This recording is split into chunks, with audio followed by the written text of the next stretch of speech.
High-performing men operate like machines. Day in and day out, they're working tirelessly to achieve the most seemingly impossible goals. It's no secret that someone who pushes themselves so much struggles with something just a bit deeper than a why.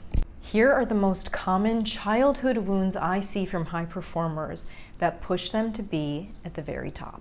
Number one is a deep-seated fear of inadequacy stemming from high parental expectations. If a man's parents are fully present, but they have these huge expectations for his grades, his extracurriculars, and they don't make much room for inadequacies or failures, he's going to start to develop this fear of inadequacy.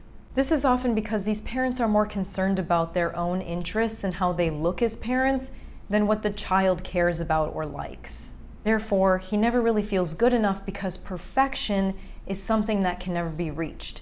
The closest that he gets to feeling good about himself is when a milestone is reached or the next goal, because that's usually the only time his parents gave him just a little bit of praise. This is usually what keeps him on the hamster wheel of achievement. Unfortunately, not really in an entrepreneurial pursuit, but in the more conventional career type of way. So he gets a degree, then he'll get a master's, then he'll get a PhD, then he'll try to work his way up the corporate ladder, because those are very step-by-step, steady, achievable milestones that are often in these families seen as the truest form of accomplishment. This is a man who doesn't really have any ambitious goals or dreams of his own because he's been so focused his whole life on impressing his immediate family and just trying to be accepted and loved. And because he's so caught up in trying to impress other people, when he gets into a relationship, he usually doesn't expect much or have a lot of boundaries.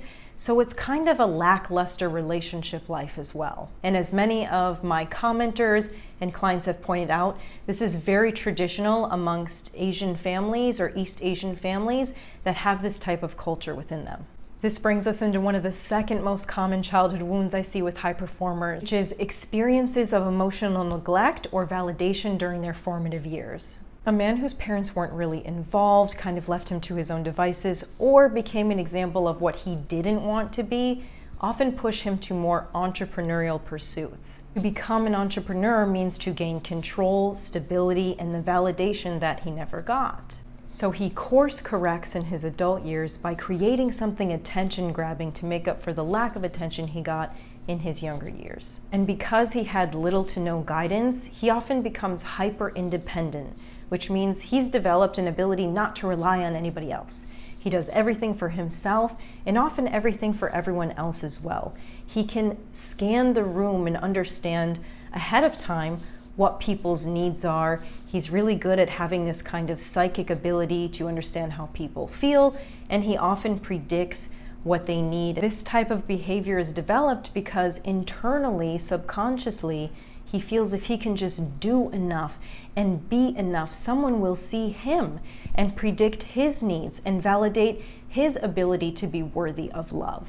Unfortunately, because he has never really felt that unconditional love, because he has never really felt enough, he doesn't know how to recognize it even if it comes around. So he has this kind of merry-go-round of connections that he tries to make, but often develops an avoidant attachment style where he's just kind of jumping from surface level relationship to surface level relationship, desperately trying to find a deep connection, but never really getting one. Number three, a deep drive to continue proving oneself in order to compensate for early insecurities. A resounding theme for high-value, high-performing men is that they don't feel enough. When you don't feel enough internally, you try to prove it externally by the amount of money you make, by the cars you have, the watches you have, the people you surround yourself by. It's all an attempt to validate yourself externally by how people perceive you. He just starts to think, if these people think I'm worthy enough, then maybe eventually I can think that I'm worthy enough.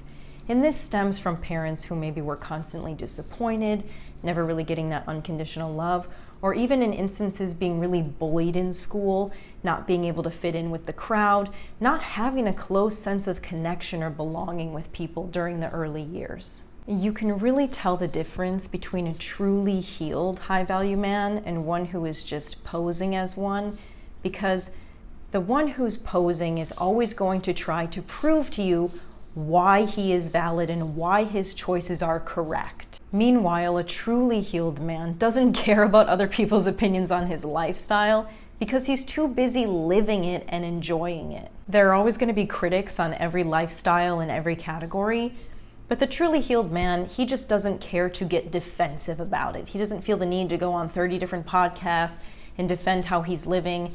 The only thing that you'll see from him is the joy emanating from the lifestyle that he's living, and maybe the exuberance that makes you want to follow in his path because he's being what he says, not just saying something and expecting you to follow suit. If you're a high value man who's resonated with this content and feel like you might not be quite healed yet, make sure to click the link below to schedule a clarity call where we can discuss a one-on-one plan that works for you. That's all for today's video. Let me know what you want to see next in the comment section below.